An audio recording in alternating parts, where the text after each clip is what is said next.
So still with us on See the Stars, we're still with Myra Karjadidjaja, a career coach, right? So we've been talking about a career switch and how to prepare ourselves if we want to switch our career. Yeah. So I'd like to continue with this interesting question. So what are some challenges people face when making a mid-career switch? Apart from the fact that maybe they are half afraid, but half excited as well, half tired with the previous job, right? So what kind of situations they usually face? I would say the biggest challenges, at least from the people that talk to me when they want to make a career switch, is that the comfort that they left behind. True. Yeah. Really? Yes, of course, you're afraid to start something new, but they also understand that there's certain comfort that they have from their previous job that they probably 90% would not get with the new job because it's completely new. They have to start from scratch, and it takes a different kind of courage to be able to do that. Right. So if we have decided to switch our career, but then it doesn't succeed, then what should we do? First of all, seeing a career coach, definitely. Secondly, yes. First of all, it's okay to fail. Yeah, you definitely have to remember that. Not everyone succeeds in life, and that there are always choices for you to go back to what you started before, your previous job. There's always that, right? I think we talked about that before the break, and then it's also okay for you to start something new or to expand, as you say, to be an entrepreneur, but also to have this full-time job. That's also a choice for them. Right. Yeah. So, sorry guys, before we proceed to our next questions to Myra, so let's talk about critical thinking, which is one of the most important soft skills for a successful career switch. This is one of the most important factors, I believe. So, critical thinking, Yani, please continue. Yes, so critical thinking is one of the most important soft skills for those looking to switch careers. It involves logically and objectively analyzing information, distinguishing facts from opinions, and making effective decisions. Agreed. So, critical thinking is essential for a career switch as well. And it helps individuals to adapt quickly to new work environments and enables them to think clearly and face challenges calmly. So career switch is definitely different from work switch, right? Because you can work wherever you want under the same discipline roof or under the same expertise roof. But what we're talking about is if you jump from one discipline to another different discipline. Discipline. Right. Now, in addition to critical thinking, essential soft skill also can help you in your career transition. It is problem solving. So strong problem-solving skills enable individuals to not only recognize problems, but also to delve deeper into the underlying causes and develop practical solutions. In today's dynamic workplaces, where unexpected situations often take place, employers value candidates who can respond proactively to challenges. Problem-solving skills empower professionals to evaluate altered or novel circumstances, create well-structured plans, and devise innovative solutions.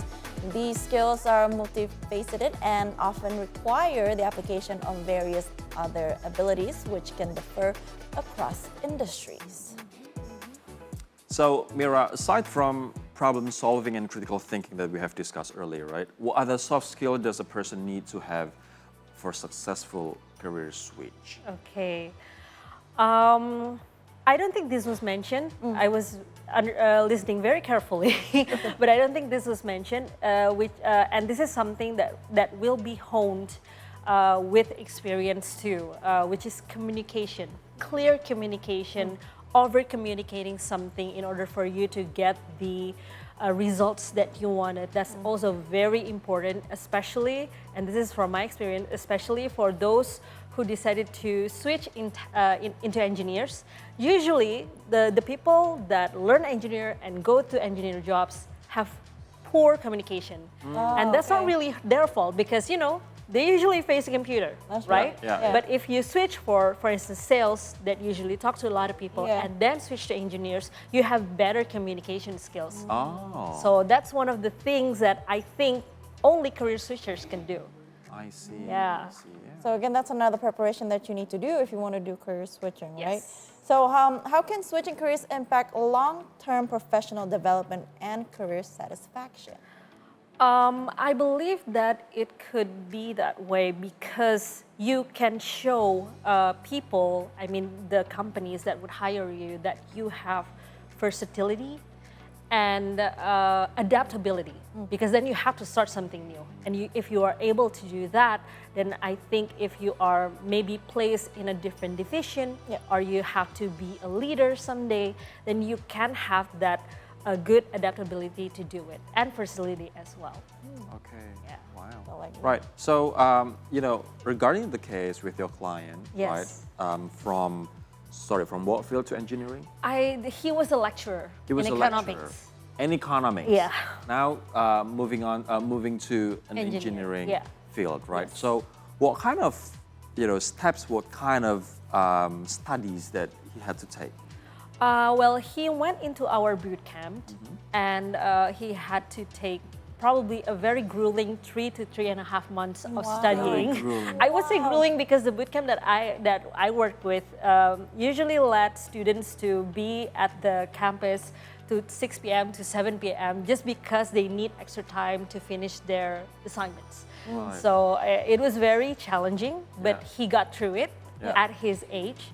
And he was also, I think, top 10, I think. Ooh, yeah, okay. so it's very interesting for him to be able to do that. Right. So, having said that, is it a typical time or typical length of time for people to transition from one field to a new, completely different field? I would say if you go to a boot camp, probably, because boot Yeah. camp have a set limited amount of time to, from start to finish, right? Yeah. But if you don't know any boot camps and if you go to classes, the times would vary from person to person. And I think you would know whether or not you are successfully career switching is when you finally have that goal and you reach that goal. It might take a little bit more time than you think, but once you reach that goal, then I think then your career switching is complete. So again, it's different for everybody, right? Yeah. Okay. What are top industry sectors that are open to career switchers? Yeah. This is interesting. I'm pretty sure everyone's watching. It's like, okay, let's see the answer. YouTubers, TikTokers. Does that too. include? Yeah. I mean, before we have Tank Winter, I think IT was one of the top industries that kept looking for someone new. But I think it still stayed true to now, because like I said, we need engineers that just not know how to do code, but also how to communicate better. And a lot of those soft skills is not very teachable at the early age when they, study about the engineering or study about the coding itself. So I think that's still a very high chance for people to switch careers through there. And another is, like you said, TikTokers, influencers, but I think more to the digital marketing side. Digital marketing. Yeah, digital marketing side. I think a lot of people will need, a lot of companies will need that more in their field. So yeah, I think digital marketing is one of the. But what about, so we are in the midst of, people getting aware of work-life balance and then mental health. Yeah. What about the psychologist or, like a counselor, life counselor? Yes, the tricky thing about that is I do believe that there's a high need for that.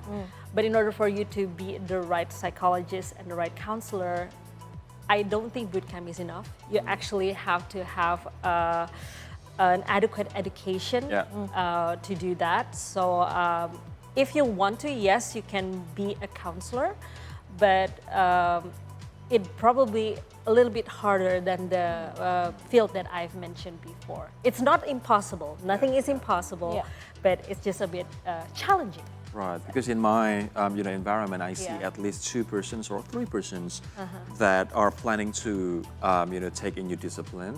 My own sister is planning to take a law school after graduating from communication studies 5 years ago. And she's not happy with what she went through, right? Communication is one of the discipline where there's so much regrets regarding the people that have finished communication schools, they feel regret for taking that discipline. And my sister is, considering to take law. And the other one is actually myself. I'm thinking of taking, a nutrition study. Oh, so yes. Very interesting. I think that starts from the social media that I Yes. built. I want to share healthy lifestyle, so I'm thinking of taking nutrition studies. So Yes. by listening to your explanation, well, some part of me say that, okay, it's challenging, but some others are very optimistic about it. Well, for you, it'll be it's a good addition because you need that for you to be credible, right? For making all this True. social True. media content and Right. everything. Yeah. And they'll be like, he's not just talking, but he has like the education to Yes. Yeah, give us yeah. all these infos. Yeah, like Aline, our colleague, Yes. right? She's talking about Business. Yeah. Yeah. but she is also an expert and consultant in financial planning. So she has what it takes. So, Myra, basically, if you want to do career switching, it's okay to do it at any age. Yep. Sometimes you fail, and that's okay. And if you want to do it, make sure you go through all these steps that you need to go All right. through. So, All right. Myra, thank you so much Thank you so much. for your inspiration and tips. So hopefully to see you again soon. Yes. Yes. Thanks so much. So, see the stories. We'll continue after the break. Stay with us. Don't go anywhere.